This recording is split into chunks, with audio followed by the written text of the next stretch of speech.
Hai, saya mau share, mau bagi pengalaman saya, apa yang saya alami, yang sudah saya lalui, menjadi istri seorang pelaut. Berlayarnya enggak 2 bulan, 3 bulan, tapi bulanan.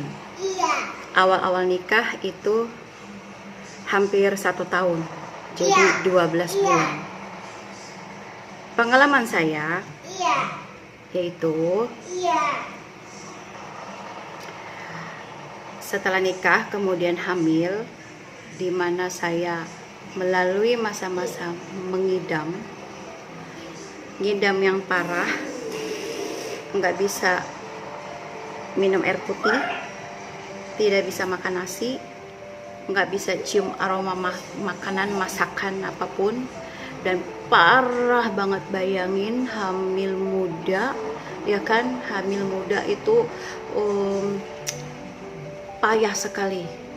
Pastikan ibu-ibu, teman-teman di sana yang udah ngelaluin kayak gimana rasanya, yang ngidamnya itu parah, ngidam yang hanya bisa tidur terus, muntah terus, bangun tidur, muntah, pokoknya sepanjang hari bawaannya cuma bisa terkapar. Di saat-saat itu, di saat situasi itu, istri pelaut yang pas pada saat itu suaminya bertugas, suaminya ada di laut. Apa yang kami rasakan, kami para istri pelaut rasakan? Yang kami rasakan adalah ya telan sendiri, ngerasain sendiri, ngejalanin sendiri gitu. Kan dianya pergi, dianya ada di laut, ya kan? Resikonya ya, dan pengalaman saya dan pengalaman semua para istri pelaut yang seperti saya, yang posisinya sama, punya suami pelaut, pasti sama. Jadi tuh semuanya dijalanin sendiri, ya kan?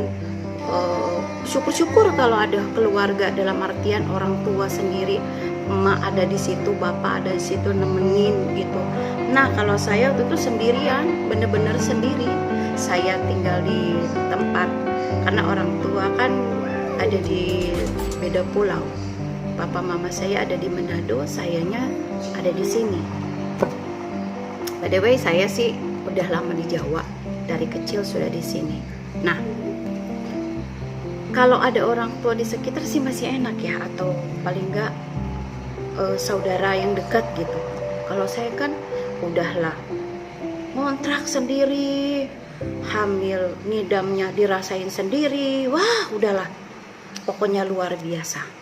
Itu resikonya punya suami pelaut, yang pertama. Yang kedua nih, pas kita mau kontrol kehamilan di trimester pertama ya, 1, 2, 3 bulan, trimester pertama itu kita sendiri, dengan badan yang payah sendiri, jalan sendiri. Masuk trimester kedua udah mendingan, tetap bawa perut sendiri, jalan sendiri ke dokter. Sampai mau menjelang mau melahirkan itu nyiapin semua sendiri, cari perlengkapan baby sendiri, beli baju sendiri, apa yang kira-kira orang habis selesai lahiran itu, jamu kah, obat kah, apa semuanya disiapin sendiri.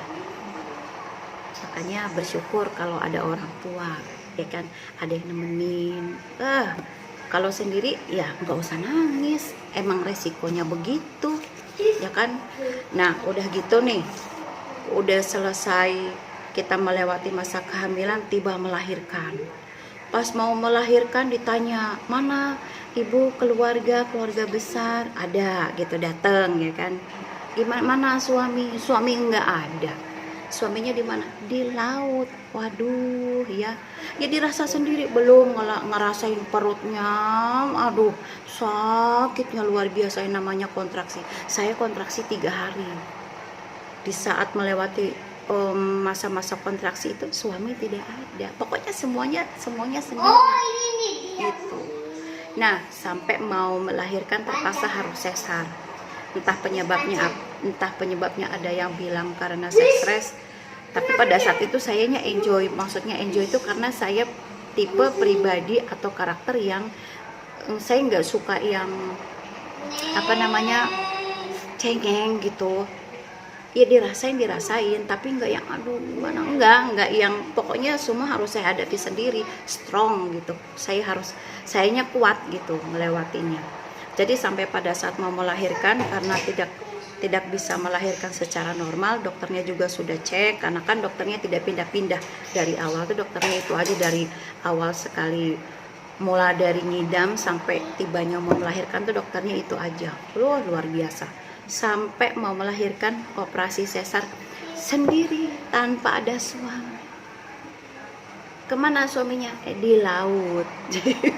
Cari duit. Nah, pas babynya lahir, dia nggak ada, dia pulang, babynya udah 3 bulan. Nah, itu resikonya. Jadi pas dianya pulang, babynya, si bayi oroknya udah umur 3 bulan. Terus apa sih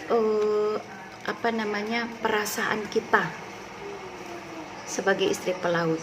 Saya rasa sama semua ya, semua istri-istri pelaut itu rasa sedih, rasa bagaimana pengennya ditemenin, pengennya ada suami gitu kan, biar dia tahu apa perjuangan kita, biar dia melihat oh si istri saya begini, berjuang antara hidup dan mati untuk melahirkan anaknya gitu ya. Nah, maunya sih seperti itu, tetapi kan si suami kita yang sebagai pelaut ini emang rezekinya di situ, bekerjanya di situ, cari pekerjaannya di situ. Kalau ada yang bilang kenapa nggak cari di darat aja, lain cerita kalau memang awalnya dianya udah di darat gitu, maunya juga di darat, tetapi kan kalau memang dia sudah rezekinya di situ, dia sudah bekerjanya di situ, dapat berkatnya di situ, ya kita hanya cuman bisa menerima dan menjalani, ya kan, gitu. Jadi begitulah resikonya jadi istri pelaut. Banyak juga resiko-resiko yang lain, anak sakit, papanya nggak ada, kita tengah malam jam 12, jam 1 pergi ke dokter, nyetir sendirian. Kalau bisa nyetir, paling banter motor, kalau udah malam ya mau nggak mau taksi, bawa sendiri anaknya, semua dikerjain sendiri. Jadi yang pingin punya pasangan atau punya cita-cita pengen punya suami pelaut, saran saya siapkan mental yang strong, harus benar-benar kuat. Dan kalau ada yang dilema, aduh aku takut punya suami pelaut kayak begini-begini,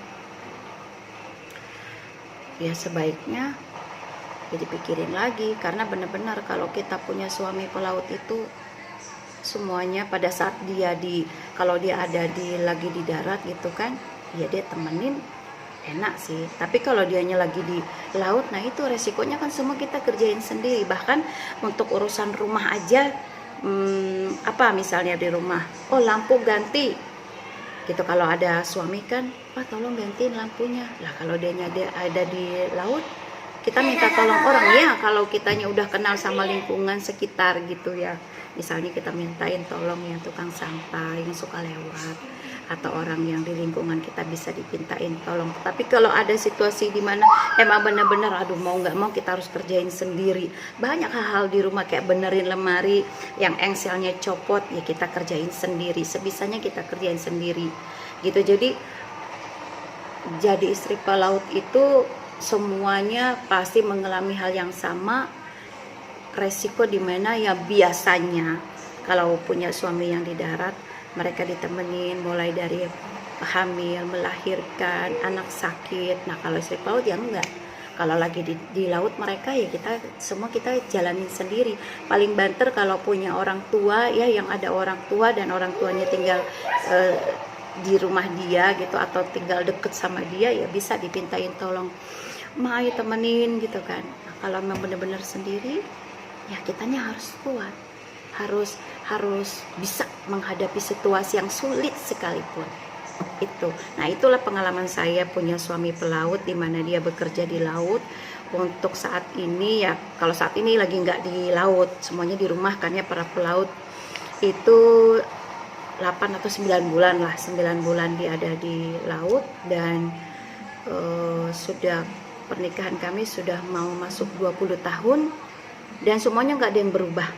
Dari awal menikah sampai detik ini tidak ada yang berubah, ya semuanya semampunya, sebisanya saya, yang bisa saya lakukan ya saya lakukan sendiri, karena sudah terbiasa melakukan semuanya sendiri gitu. Jadi saya yang nggak yang tolong galon gitu diangkatin, saya angkat. Saya termasuk tipe yang nggak suka bermanja-manja. Memang saya dari kecil tipe yang memang betul-betul karakternya yang nggak suka manja gitu. Saya sudah mandiri gitu, jadi mungkin sudah jalannya kali. Jadi begitu saya sudah dewasa, lalu punya suaminya pelaut, semua saya harus lakukan sendiri, saya kerjakan sendiri semampu yang saya bisa, dan menjadi pribadi yang tidak cengeng, nggak manja gitu. Mungkin juga situasi yang membuat tidak cengeng dan tidak manja kali ya, tapi memang dari kecil seperti itu. Gitulah pokoknya, itulah yang saya alami, yang bisa saya share, yang saya bagikan. Nah, lalu apalagi ya, kalau soal tips sebagai istri pelaut apa, saya tidak tahu. Mungkin setiap orang punya tips atau cara yang berbeda menghadapi kalau dia sendiri di rumah, entahkah dia berjualan atau dia jualan buka warung, atau dia belajar lagi, sekolah lagi, atau dia mencari hobi yang lain. Selama ini yang saya alami ngurus anak aja, karena saya tidak pakai orang ya, tidak menyewa art gitu, pakai asisten gitu, enggak, semua saya kerjakan sendiri sampai detik ini. Itu aja cerita dari saya, resiko menjadi istri pelaut. Enaknya atau banyak nggak enaknya? Kebanyakan banyak yang nggak enaknya. Tapi dinikmati aja, karena udah berkatnya di situ. Sudah pekerjaan suaminya di situ, dan rezekinya sudah di situ. Baik, nanti kita sambung lagi cerita yang berbeda atau cerita apapun itu. Oke, bye.